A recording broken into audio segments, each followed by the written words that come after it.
오늘 찬양과 예배를 통해 우리의 영원히 주님 앞에 서길 원합니다.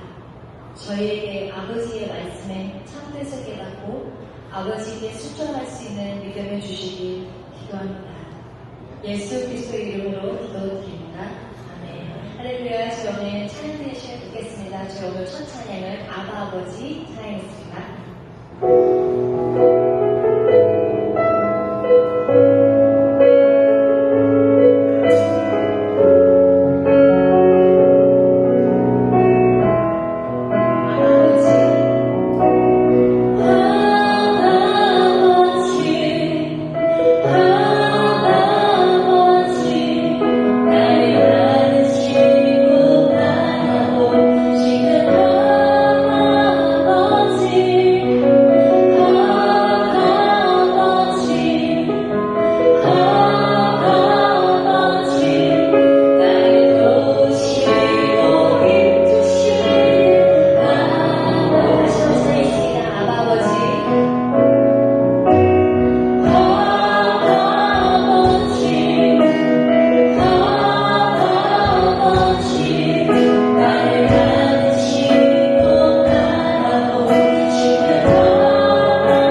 전능하신 하나님 아버지를 내가 믿사오며 그 외아들 우리 주 예수 그리스도를 믿사오니 이는 성령으로 인하사 동정녀 마리아에게 가시고 본디오 빌라도에게 고난을 받으사 십자가에 못 박혀 죽으시고 장사한 지 사흘 만에 죽은 자 가운데서 다시 살아나시며 하늘에 오르사 전능하신 하나님 우편에 앉아 계시다가 저희로서 산자와 죽은 자를 심판하러 오시리라. 성령을 믿사오며 거룩한 공예와 성도와 서로 교통하는 것과 죄를 사하여 주시는 것과 몸이 다시 사는 것과 영원히 사는 것을 믿사옵나이다. 아멘. 모두 다 찬송해 주시고 예배교회 기획국력 차장님께서 대표기도 하시겠습니다. 기도드리겠습니다. 사랑과 은혜가 충만하신 하나님 아버지, 오늘도 저희를 주님의 문대교회로 불러주시고 이 귀한 예배의 자리에 참여할 수 있도록 인도해 주시니 감사드립니다. 저희가 이곳에 함께 모여 주님을 찬양하고 경배할 수 있으니 큰 축복임을 고백합니다. 이 시간 우리의 마음과 생각을 주님께 집중하게 하시고 세상의 염려와 걱정을 내려놓고 오직 주님만을 바라보게 하여 주시옵소서. 오늘 간단히 세우신 목사님이 주님의 말씀을 전하실 때 성령의 능력을 부어주시고 모든 사역을 주님께서 붙들어주시고 모든 길을 주님의 지혜로 인도하여 주시옵소서. 특별히 다음 세대를 이끌어갈 청소년들을 위해 간절히 기도드립니다. 우리 교회의 청소년들이 세상의 빛과 소금으로 자라나게 하시고 시험과 유혹 가운데서도 흔들리지 않는 믿음을 갖게 하셔서 하나님을 경외하고 신뢰하는 진정한 믿음의 세대로 세워지게 하여 주시옵소서. 그들의 삶이 하나님을 향하고 그들을 통해 주님의 사랑이 세상 가운데 전해지게 하여 주시옵소서. 또한 교회를 위해 묵묵히 섬기시는 모든 사역자와 봉사자들을 기억해 주시고 그들의 헌신 위에 풍성한 은혜와 위로를 부어주시며 그 섬김을 통해 교회가 더욱 하나 되고 주님의 사랑과 복음이 널리 퍼져나가게 하여 주시옵소서. 오늘 이 예배를 통해 저희의 삶이 변화되게 하시고 주님을 더욱 사랑하게 하시며 한 주간의 삶 속에서도 하나님의 은혜와 인도하심을 경험하게 하여 주시옵소서. 우리의 모든 삶이 주님께 영광을 드러내는 통로가 되기를 간절히 바라오며 이 모든 말씀 우리 주 예수 그리스도 이름으로 기도드립니다. 아멘. 성경 공부하시겠습니다. 오늘 함께 오실 본 말씀은 요한복음 14장 1절에서 7절까지 말씀 보겠습니다. 오늘 함께 보실 본 말씀은 요한복음 14장 1절에서 7절까지 말씀 보겠습니다. 제가 먼저 1절 읽고 2절부터 함께 기록해 주시기 바랍니다. 1절 읽겠습니다. 너희는 마음에 근심하지 말라. 하나님을 믿으니 또 나를 믿으라. 2절 시작. 내 아버지 집에 거할 곳이 많도다. 그렇지 않으면 너희에게 이르렀으리라. 내가 너희를 위하여 거처를 예비하러 가니 가서 너희를 위하여 거처를 예비하면 내가 다시 와서 너희를 내게로 영접하여 나 있는 곳에 너희도 있게 하리라. 내가 어디로 가는지 그 길을 너희가 아니라. 도마가 이르되 주여 주께서 어디로 가시는지 우리가 알지 못하거늘 그 길을 어찌 알겠사옵나이까. 예수께서 이르시되 내가 곧 길이요 진리요 생명이니 나를 아니하지 않고는 아버지께 올 자가 없느니라. 이 마지막 7절을 같이 읽을까요? 7절 시작. 너희가 나를 알아보려면 아버지와 같으리라. 이제부터는 너희가 나를 알고 또 보았느니라. 아멘. 할렐루야. 오늘도 말씀 앞에 모이신 교회들, 성도님들을 주님의 이름으로 환영하고 또 축복합니다. 우리 옆에 앉은 사람을 인사하고 우리 설교 말씀 나누도록 하겠습니다. 주님의 이름으로 환영하고 또 축복합니다. 잘 오셨습니다. 잘 오셨습니다. 어디 꼬맹이들 또 좀 만데? 알았지? 어? 미안해. 무슨 만만하게 이런 거 없다. 조용해야 돼. 알았지? 자, 설교 말씀을 보시겠습니다. 오늘 본 말씀은 14장으로 되어 있지만 13장 말씀부터 시작된 내용이 14장이 되겠습니다. 오늘 본문의 배경은요, 6월절 전날 밤에 이루어진 예수님과 제자들의 최후의 만찬이 되겠습니다. 오늘 본문은요, 예수님께서 이제 십자가에 죽으신 바로 전날 제자들 다 모아두고 교제를 나누는 그런 상황이 있는 것입니다. 최후의 만찬 잘 아시죠? 그런데 이날 제자들은 큰 혼란에 빠지게 됐습니다. 왜냐하면 이날 예수님께서는 자신이 제자들 중 한 사람에게 팔려나갈 것을 말씀하셨기 때문입니다. 6월절 전날, 원래는 거룩하고 평온한 분위기에서 세속식을 거행하고 있었습니다. 예수님이 평온한 분위기 속에서 제자들의 발을 닦아주고 또 최후의 만찬을 나누고 있었죠. 근데 그 만찬, 그 온전할 것 같았던, 문제 없었던 것 같았던 그 만찬 자리 가운데 예수님께서 자신의 죽음을 지금 고지하고 계신 것입니다. 그것도 로마인들이나 바리새인들의 의뢰서가 아니라 예수를 따르는 제자들 중 한 사람에게 팔려나갈 것을 예수님께서 지금 제자들에게 말씀하셨습니다. 이것은 제자들에게 큰 충격으로 다가왔을 것입니다.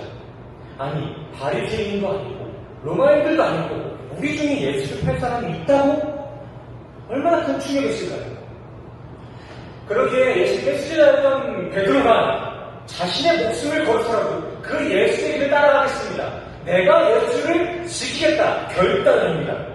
실제 베드로는 그 만찬 이후 예수님이 잡혀가신 그 위기 앞에 검을 들고 예수님을 호위합니다. 예수님을 잡아가려는 그 말고 귀를 찢어버리죠. 하지만 예수님은 그러한 베드로의 결단 앞에 베드로 그 또한 자신을 3번 부인할 것을 지금 말씀하고 계십니다. 물론 예수님께서도 베드로가 자신을 지키겠다는 그 마음은 가상하게 여길 것입니다. 네가 목숨을 다해 날 지키겠다고? 그래, 참 가상하다 하셨을 거예요. 하지만 예수님께서 그러한 그 가상한 마음 가운데 찬물을 끼얹은 이유는 그렇게 예수 자신이 가실 그 길은 베드로의 의리, 인간의 목숨으로도 결코 대체할 수 없는 길임을 지금 보여주고 계신 것이죠. 의로운 행동과 의로운 마음만으로는 예수가 이뤄낼 그 일들, 그 길을 대체할 수 없다. 그러기에 처음에 만찬에 참여한 제자들은 이러한 예수님의 예언에 큰 당혹감과 더불어 큰 근심에 젖어 있었을 것입니다. 한번 생각해 보겠습니다. 당시 제자들은 이 예수가 이 땅의 메시아가 될 것을 믿고 자신의 가족과 생계를 다 뒤로한 채 예수를 따랐습니다. 예수께서 이 땅에 내려오신 이유가 이 땅을 개혁할 수 있는 그런 메시아인 것을 그렇게 믿고 예수를 따랐다고요. 내 모든 걸 다 버리고 부모도 가족도 내 형편도 다 버리고 예수를 따랐습니다. 그런데 그런 나의 메시아가 되어야 될 그 예수가 총무 유다에게 죽는다고 얘기하고 있습니다. 그리고 그를 첫 번째로 따랐던 수제자 베드로도 그 예수를 수차례 배반할 것이다 라고 지금 얘기하고 있으니 그들은 예수님의 죽음에 대한 어떤 슬픔뿐만 아니라 앞으로 자신들이 겪어야 될 그 자신의 암에 대한 큰 걱정이 몰려왔을 거예요. 왜냐하면 유대사회에서는 이미 예수 그 본인뿐만이 아니라 예수를 따랐던 그 제자들 또한 반역자 무리로 취급됐기 때문입니다. 예수만 사라지면 저 제자들도 가만 안 둘 거다 하는 분위기였어요. 막말로 제자들 사이에선 예수님이 죽으면 남아있는 우리를 도대체 어떻게 하냐라는 탄식이 튀어나와 있었을 것입니다. 당시 제자들에겐 현생의 안이나 영생의 안식이나 모두 주님께 올인되어 있었거든요. 이러한 제자 공동체의 혼란과 근심을 위로하고자 예수님이 마지막 고별 설교하신 그 부분이 오늘 보면 14장 말씀이 되겠습니다. 14장 1절 하나님을 믿듯이 나를 믿고 근심하지 말아라. 앞으로 너희가 겪게 될 상황들을 바라보며 근심하지 말고 하나님이신 예수만 바라보며 믿음 안에 있으라는 것입니다. 상황 바라보고 쫄지 말고 믿음 안에 있으라는 것입니다. 믿음 안에. 하나님이신 믿음 안에. 맞습니다. 인간은 주어진 상황을 보면 결코 근심하지 않을 수가 없습니다. 우리 인간은 근심하는 이유는 땅에서 오는 게 아닙니다. 상황을 바라보기 때문에 근심이 나오는 것이죠. 이 세상은 온통 비교와 경쟁 속에서 우리를 근심과 걱정 속에 밀어넣고 있기 때문에 드러낸 이 세상을 바라보며 살아가는 사람들은 근심 가운데 빠져 있을 수밖에 없는 것이죠. 하지만 하나님을 바라보는 성도는 그렇지 않습니다. 믿음 안에 있는 성도들에겐 그 믿음이 우리를 근심과 걱정 속에서 자유케 할 줄 믿습니다. 아멘이십니까? 하지만 당시 제자들에겐 이런 말씀이 위로가 됐을까요? 예수님께 올인했던 그 제자들에게 하나님을 믿듯 예수를 믿으라는 이 말씀이 과연 위로가 됐을까요? 위로가 안 됐을 거라고 생각합니다. 내 믿음의 대상이 지금 죽는다는데 어떻게 믿음이 흔들리지 않을 수 있을까요? 우리야, 지금 우리야. 예수가 죽고 성령으로 오실 건 아니까. 예수가 죽고 나서도 우리는 그를 믿음으로 바라볼 수 있습니다. 하지만 그들에게 성령에 대한 개념이 없었어요. 예수가 죽으면 끝인 것 같다고요. 그런데 그 가운데 예수님께서 다시 한번 말하고 있는 거예요. 내가 죽어도 근심하지 말아라. 끝까지 믿어라. 조금 힘든 말씀이었을 거예요. 당신이 죽을 건데 당신은 왜 믿냐? 이런 탄식이 있었을 것이죠. 그러게 예수님은 제자들에게 그 불신과 근심을 이겨낸 믿음의 약속을 해주십니다. 그것이 2절과 3절 말씀이에요. 우리 2절, 3절 다시 읽을까요? 시작! 내 아버지 집에 거할 것이 많다. 그렇지 않으면 너희에게 이르시리라. 내가 너희를 위하여 거처를 예비하러 가노니 가서 너희를 위하여 거처를 예비하면 내가 다시 와서 너희를 내게로 영접하여 나 있는 곳에 너희도 있게 하리라. 아멘. 할렐루야. 예수님은 지금 자신의 죽음을 고대 유대에 있었던 그 결혼식 문화로 설명하고 있는 것입니다. 현 시대는요, 빛을 내는 월세방을 들어가는 먼저 집을 구하고 그 방을 어느 정도 꾸며놓고 결혼하지 않습니까? 일반적으로, 그렇죠? 조금 빠르신 분들도 있지만 일반적으로는 그렇잖아요. 그렇게 방 가고 결혼하고 나서 끝나고 혼인신고 하지 않습니까? 그렇죠? 너무 오래되셨어요? 그렇잖아요, 그렇죠? 근데 고대 유대 사회에서는 그 결혼 순서가 조금 다릅니다. 예수님 당시엔 부부가 되기에 앞서 가장 먼저 약혼을 해야 했습니다. 결혼을 약속하는 거죠. 결혼 약속을 먼저 했어요.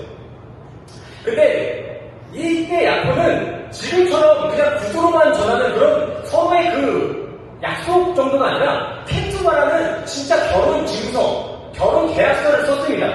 실제 법적 도구로 유대사회의 인정을 받게 됐어요. 지금으로 따지면 혼인신고 같은 거죠. 혼인신고서를 썼다고 해요. 결혼하기 전에 먼저 약혼을 하면서. 허나 이 약혼한 부부는 법적으로만 부부였지 1년 동안 동거는 하지 않았습니다. 법적으로는 저 둘이 부부가 맞는데 그 둘은 1년간을 동거하지 않아요. 한지가 살지 않았어요. 유대인들은 혼인신고를 하고도 1년 동안 남편과 아내가 따로 지내는데 이때 남편은 아버지의 집 한켠에 또 다른 그 거처를 건축하기 시작합니다. 당시에 이렇게 약혼을 해서 법적 부부가 되면 남편은 아버지가 살고 계신 그 아버지의 땅, 그 아버지의 부지 한켠에 자기와 아내가 살 집을 하나 또 건축했습니다. 그 1년 동안. 여기서 또 몇몇 분들은 왜 결혼을 하고도 아버지로부터 독립하지 않을까라고 생각하실 수도 있습니다. 왜 굳이 그 아버지 방 옆에다 집을 지어야 되지? 근데 고대 유대 당시에는 자식이 결혼을 하면 보통 그 가족 공동체에서 분리를 시키는 게 아니라 확장을 시켰습니다. 지금은 결혼하면 무조건 독립이잖아요, 그죠? 근데 고대 이때까지만 했어도 그때는 아들이 결혼하면은 자기 집에 그 자기 땅에다가 그 아버지 방 옆에다가 또 하나의 방을 만들어서 그 신방을 만들어서 며느리랑 또 아들이랑 함께 살았다는 것이죠. 결혼하면 그냥 자연스럽게 남편의 가족과 같이 사는 게 일반적인 가족 공동체 문화였어요. 이런 모습들이 낯설진 않죠. 조선시대도 이런 가부장적인 제도가 있지 않았습니까? 그죠? 어쨌든 그렇게 고대 유대 당시 남편들은요, 아내와 살 거처를 1년 동안 다 완성하면 바로 아내가 살 곳으로 찾아가는데요. 여기서 재밌는 거는 신랑이 그 아내를 언제 데려갈지를 모릅니다. 아내는요, 그냥 신랑이 언제 올지 모르니까 항상 미리 예복을 준비하고 밤마다 그 예복을 준비하고 늘 깨어서 신랑을 기다려야 돼요. 왜냐하면 남편이 오면요, 뭐 따로 준비할 시간도 없이 바로 시장에 가서 결혼식을 해야 되거든요. 이게 무엇을 의미하겠습니까? 남편이 잠깐 보이지 않는다고 한눈팔지 말고 늘 남편 맞을 준비를 하고 있어야 되는 의미가 있는 것이죠. 그리고 그렇게 급성사된 혼인잔치는 짧게는 7일에서 또 부자들이나 왕족들은 14일 동안 혼인잔치를 했다고 합니다. 결혼식 하루 만에도 정신이 없는데 부자들은 14일 동안 반대하는 것이 먹고 놀고 축하를 했다라고 하더라고요. 뭐 내키지 않는 부분들이 있을 수 있겠지만 고대 유대 혼인 문화는 이랬다라는 것입니다. 뭐 이렇게 해야 된다, 이게 옳다는 게 아니라 그 당시에는 그랬다는 거예요. 오늘 본문의 예수님은 자신이 죽는다, 떠나간다는 사실에 근심하고 있는 제자들에게 다시금 그 제자들을 믿음 안으로 이끄시기 위해서 바로 이러한 혼인을 약속하고 있는 것입니다. 2절과 3절 내용이에요. 난 그냥 죽는 게 아니라 이 죽음이라는 시간을 통해 너희 성도들과 함께 살게 될 그 거처를 예비할 것이니 근심하지 말아라. 내가 반드시 너희를 다시 데리러 올 것이다. 그때 우리는 다시 헤어지지 않을 거야. 그리고 우리는 아버지의 안식처에서 영원한 잔치를 누리는 부부가 될 것이다. 그러니 잠시 내가 보이지 않는다고 마음 다른 데 두지 말고 근심하지 말고 끝까지 믿음 안에 거하여라. 이게 2절과 3절 말씀의 내용입니다. 예수님은 지금 행여 다시는 자신을 만나지 못할까 두려워하는 제자들에게 다시 돌아올 약속과 나랑 평생 살자라는 어떤 프로포즈를 하고 있는 것입니다. 나 반드시 다시 돌아올 거니까 근심하지 말고 늘 깨어서 나 기다려야 한다. 주님이 성도들을 다시 데리러 오신다라는 말씀을 지금 하고 있는 것입니다. 지금도 깨어 있어야 된다는 거예요. 이거는 당시 그 유대 사람들에게만 하는 말이 아니라 그 유대 사람들과 동일한 신앙의 선상에 올라와 있는 우리에게도 동일하게 주어진 말씀입니다. 성도님들, 우리 항상 깨어 있어야 돼요.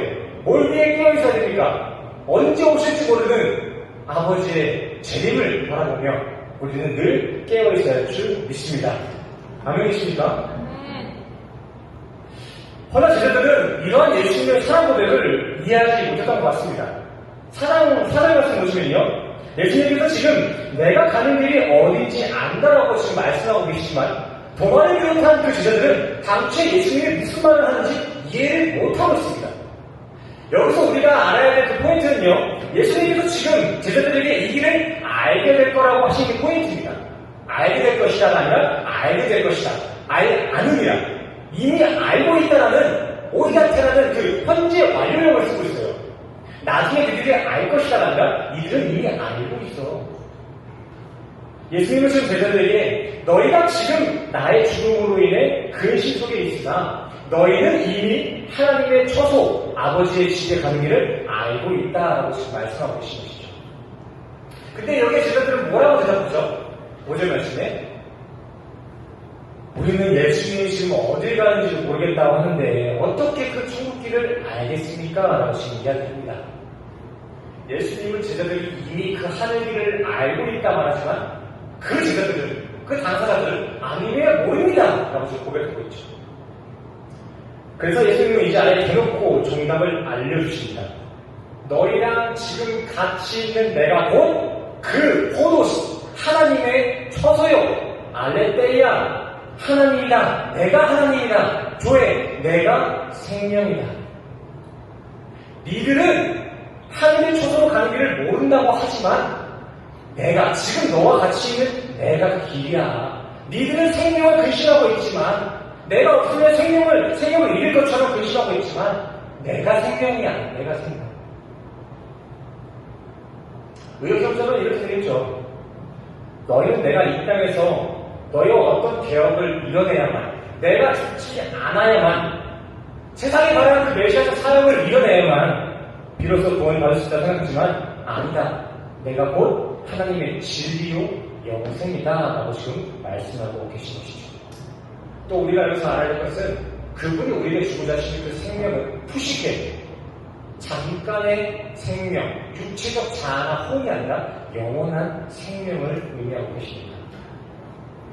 유대사회에 살았던 제자들은요, 예수님에 대해서는 잘 모른다 해도 하나님에 대한 지식과 이해는 있을 것입니다. 예수님이 이 땅에 오시고 예수님을 만난 지 오래되지 않았기 때문에 예수님에 대한 정보가 많지가 않을 수도 있어요. 하지만 유대사회 가운데 살았던 그 제자들은 하나님에 대한 분명한 이해가 있었을 거예요. 아무리 몰라도 적어도 제자들은 구약과 선지들의 그 구절을 통해 자신이 믿는 하나님께서는 인간이 아니라 묵식 가운데 영원한 분이시며 무소부재한 존재로서 그렇게 하나님을 알고 계셨을 것이다 라는 것이죠. 하나님은 이런 분이시다 라고 지금 이해하고 있을 거예요. 예수를 모를 분이시죠. 그래서 오늘 본문의 예수님께서는 자신의 죽음으로 근심에 빠지는 지체들에게 이렇게 지금 위로를 전하고 있는 것입니다. 너희가 하나님을 무수로 부재하시며 영원하신 분으로 믿고 있듯 나를 그렇게 믿어라. 하나님이 영원하신 분이라고 믿듯이 나를 영원한 분으로 믿으라라는 것이죠. 내가 곧 너희와 함께서 처소를 준비해 올 것이다. 그러니까 잠시 눈에 보이지 않는다고 다른 길 세지 말고 너희는 내가 드디어 올 때까지 신부처럼 늘 깨어서 나의 길에 걸라. 이 길 외에는 다른 길, 다른 진리에는 너희 생명 찾으러 다닐 필요가 없다. 내가 곧 길이요 진리요 생명이다.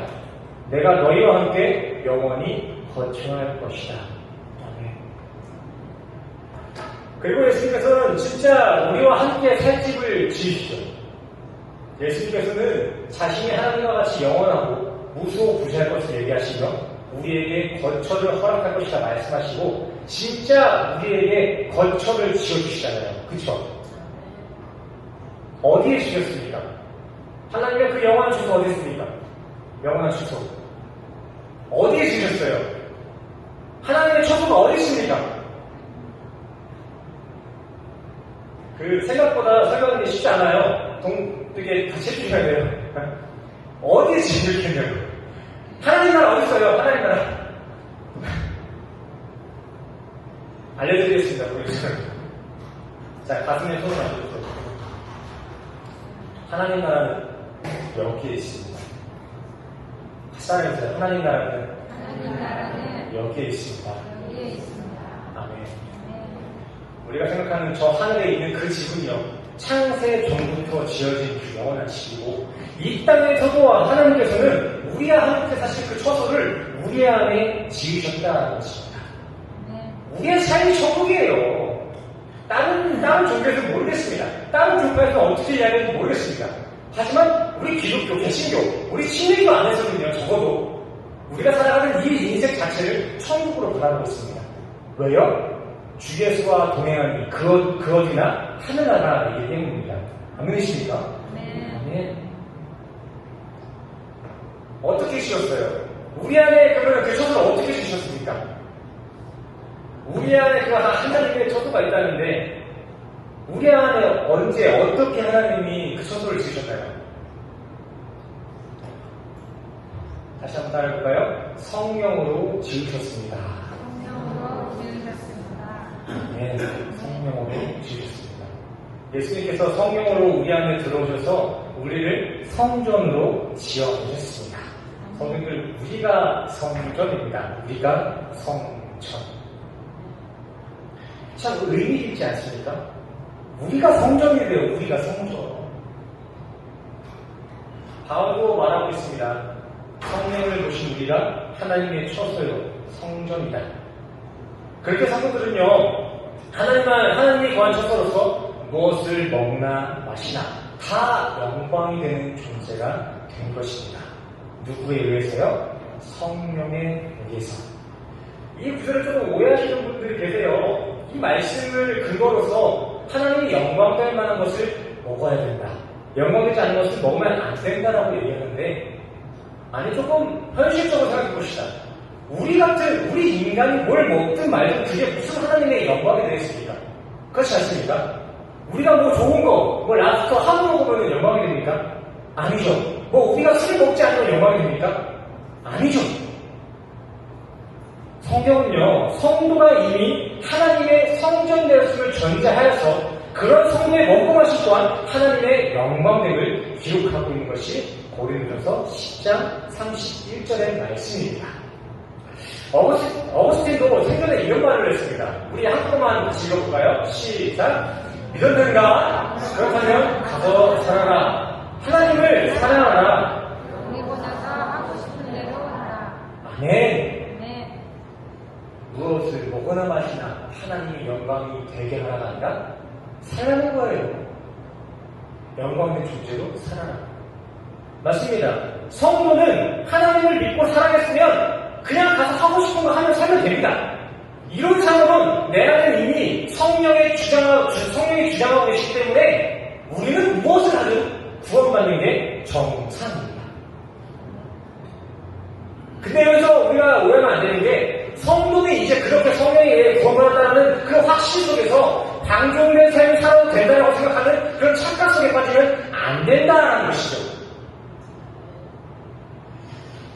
이 신칭이라는 그 교리상으로는 우리의 삶은 이제 어떠한 대단한 업적을 남기지 못하고 때론 우리의 조직 시간 속에서 넘어지고 쓰러질지언정 우리는 성령의 경유로 인해 그럼에도 불구하고 구원에 이르는 게 맞습니다. 교리상으로는요.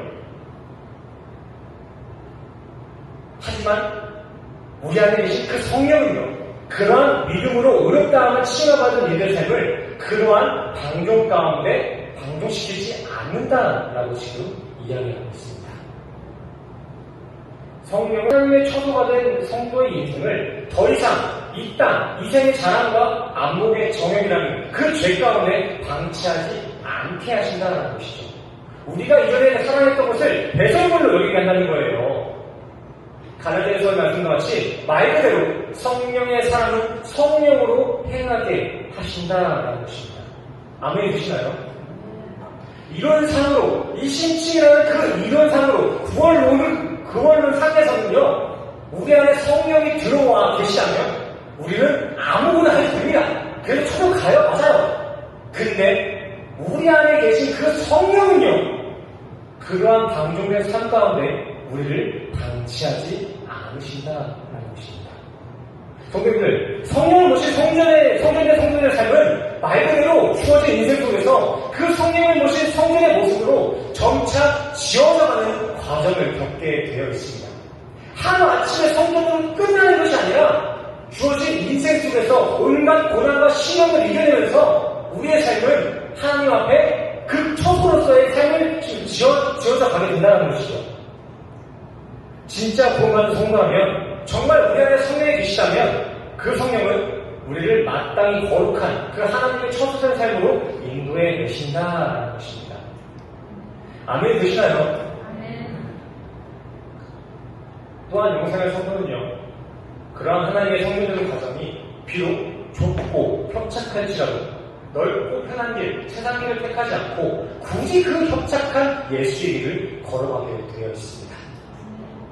세상 편하게 살 수 있는 그 길을 냅두고요 구원받은 성도들은 그 협착한 길, 좁고 어려운 그 예수의 길을 걸어가게 되어 있다는 것이죠. 요한복음 6장 68절의 말씀을 보십시오. 이 당시의 배경을 생각해보면요 예수님이 이제 사람들에게 부인을 당하기 시작합니다. 예수님이 이제 기적을 안 일으키지 않을 거라고 얘기하고 나는 그런 사람 아닐 거라고 얘기하니까 많은 사람들이 예수님이 떠나갔어요. 자신의 소원을 이뤄서 그런 메시아가 아니야 라고 말하니까 다들 예수님이 떠나갔다고. 근데 진정 예수를 만난 이들은요 남들이 그렇게 다 예수를 부인하고 욕해도 예수를 떠나가지 않아요. 영생의 말씀이 있는 곳을 거쳐 삼습니다. 그래서 바울도 우리 성도들에게 진짜 당신들이 믿음 안에 있는 게 맞는지 정말 너희 안에 예수가 계신지 성령이 계신지 삶으로 시험하고 확증하라라고 지금 이야기하고 있는 것입니다. 순서를 잘 기억하셔야 돼요. 우리가 어떤 거룩한 모습을 지녔기에 하나님이 우리를 귀히 여기시고 우리 안에 성령을 보내는 것이 아니라 우리 안에 성령이 들어와 우리가 성초도가 됐다면 우리가 성전이 되었다면 우리의 삶은 우리 안에 계신 성령이 거룩하게 인도해 내신다는 것입니다. 성도들은 현재 어떤 인생의 길을 걷고 계신가요? 무엇의 생명을 소비하고 계시며 무엇을 진리로 따르고 계신가요? 각자가 성도임을 자처하고 있지 않습니까?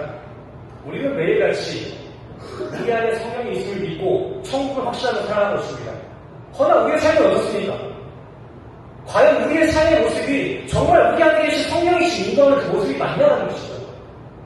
정죄하는 게 아니라 사도 바울의 말씀과 같이 한번 시험을 하는 거예요. 테스트 해보라고요. 정말 네가 성도 맞는지. 맞아, 네 안에 성령이 있으면 너 구원받아. 네가 실수해서 구원받을 수 있다고 성령이 있으면.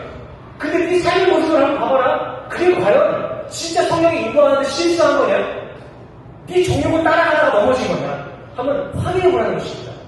성도님들, 제가 매일 자유와 은혜를 설교한다고 해서 너무 그 무방비 상태에 계시면 안 되는 것입니다. 우리는 서 있게 생각하면 안 돼요. 늘 넘어질까 근심하는 마음으로, 두려운 마음 가운데, 떨리는 마음 가운데 주님 앞에 서셔야 된다는 것이죠. 주의 예배 귀한 줄 아시죠? 목의 예배 귀한 줄 아시고요.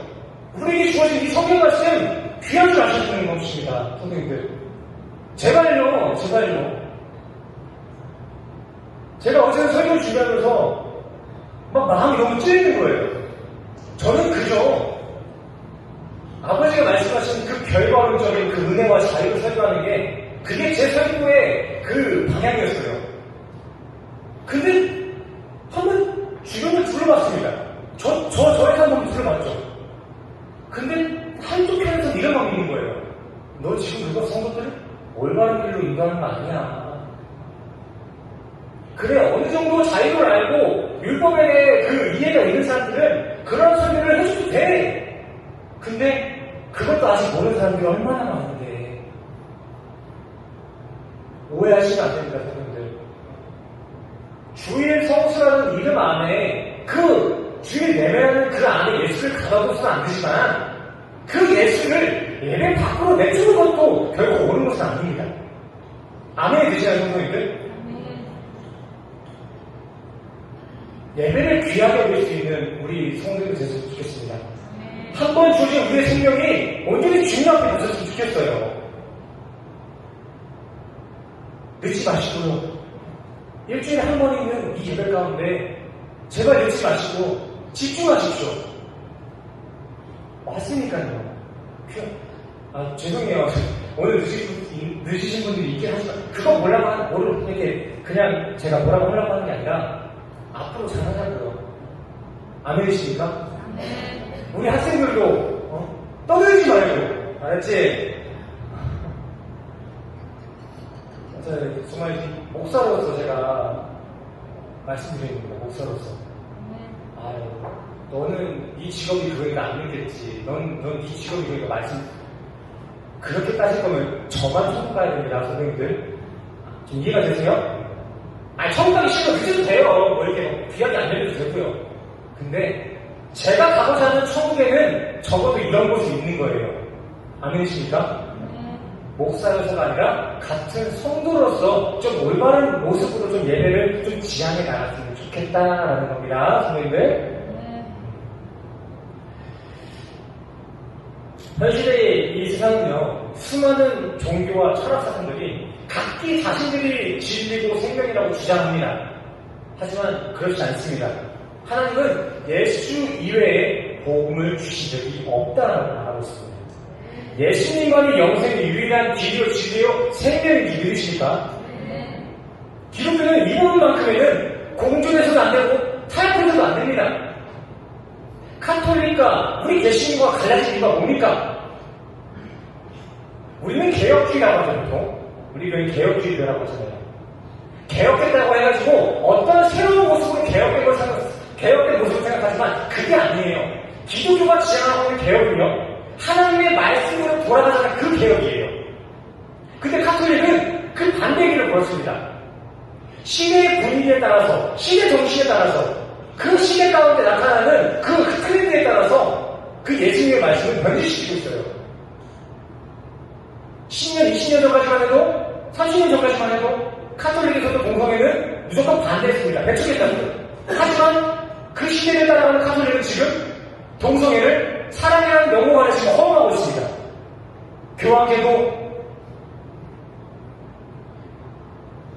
그렇게 좋은 얘기는 아니고 기억이 안 나겠지만 우리 기독교가 말하는 사랑은 그런 사랑이 아니에요. 하나님 말씀 안에서 주어진 사랑과 자유입니다. 하나님이 주신 그 말씀 안에서 벗어나려면 사랑의 매를 드는 게 기독교라는 것이죠. 다른 종교들이 다 같이 통합하고 종교운동을 한다고 해도 그게 좋아 보여서는 안 되는 거예요.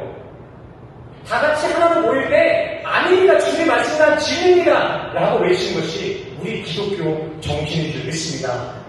다시 한번 말씀드리지만 영생의 유일한 길이요 진리요 생명은 예수 그리스도 한 분인 줄 믿습니다. 아멘. 그 예수를 믿는 믿음의 길 안에서 영생을 꿈꾸며 살아갈 수 있는 우리 생명교회 성도들 되시기를 간절히 소원합니다. 아멘. 우리 시간 말씀을 여기서 마치도록 하겠고요. 주어진 말씀에 대한 감동을 가지고 또 한 주간 우리가 가지고 있었던 기도의 점을 가지고 우리 시간 함께 찬양하고 기도하는 시간 가졌으면 좋겠습니다. 주님만이 나의 길이십니다. 생명이십니다. 고백하며 찬양합시다. 기도합시다.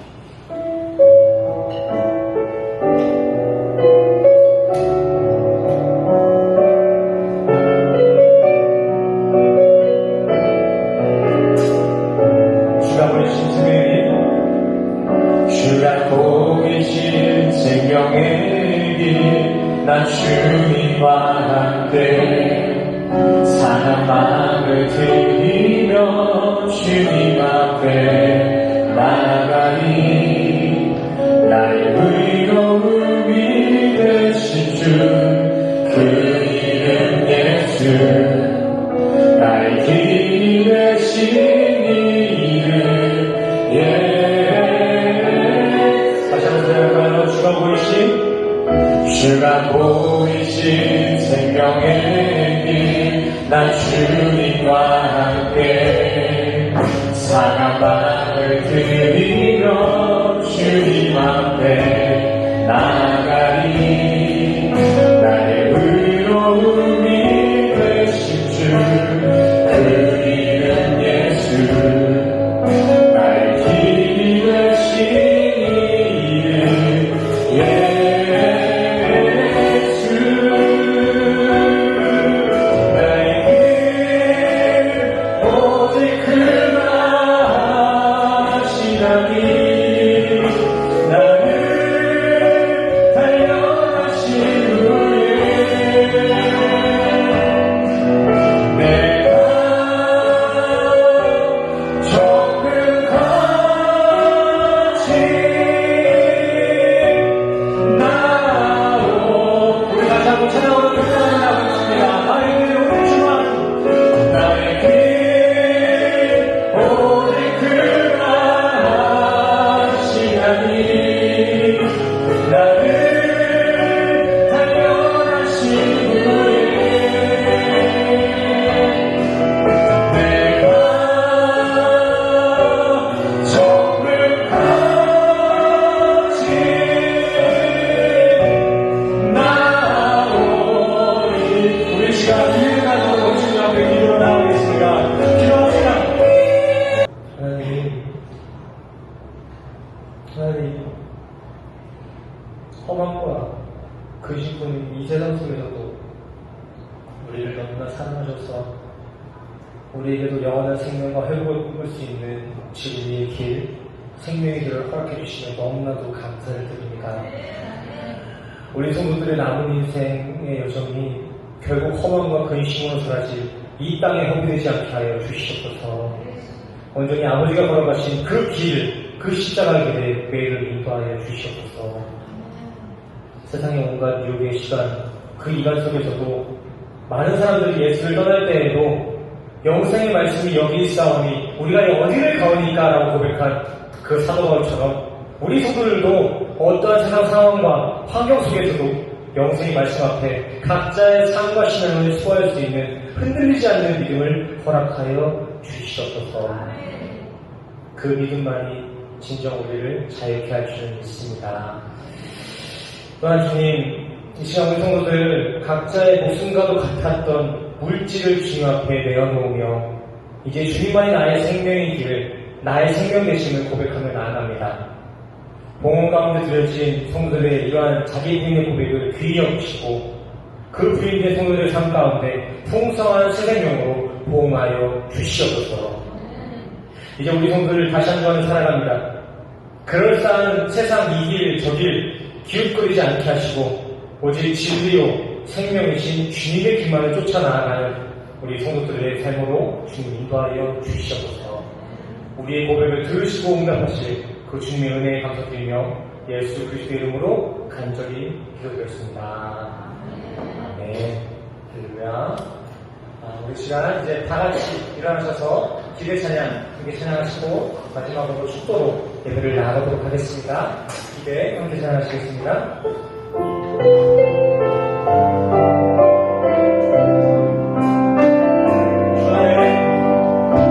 주 안에 우리 하나 모습은 달라도 예수님 한 분만 바라네.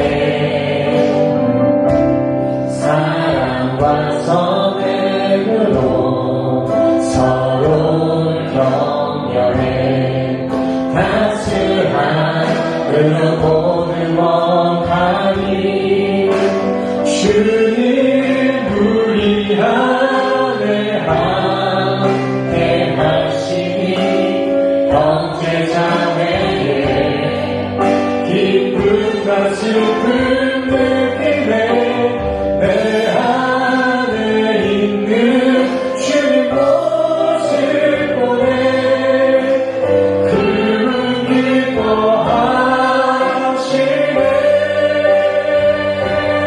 아멘. 주님 고대를 통하여서 할렐루야.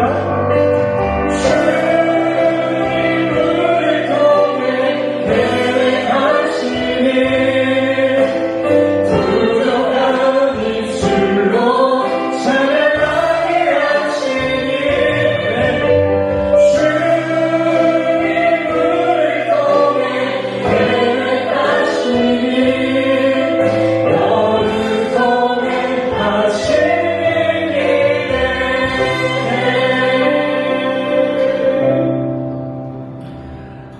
찬양의 가사처럼 주님이 우리의 삶을 통해 하시기를 기대하는 마음으로 우리 함께 가슴에 손을 얹고 함께 축도로 나아가도록 하겠습니다.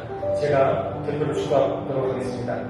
축도하시겠습니다. 지금은 우주 예수 그리스도의 은혜와 십자가 박차하신 주님의 사랑과 하나님의 영신 성령님의 교통하심이 오늘 이 시간 주님만이 나의 길이요 진리요 생명임을 결단하며 나가는 우리 모든 성도들의 머리머리 위에 지금으로부터 영원까지 함께 하시기를 간절히 축원하옵나이다.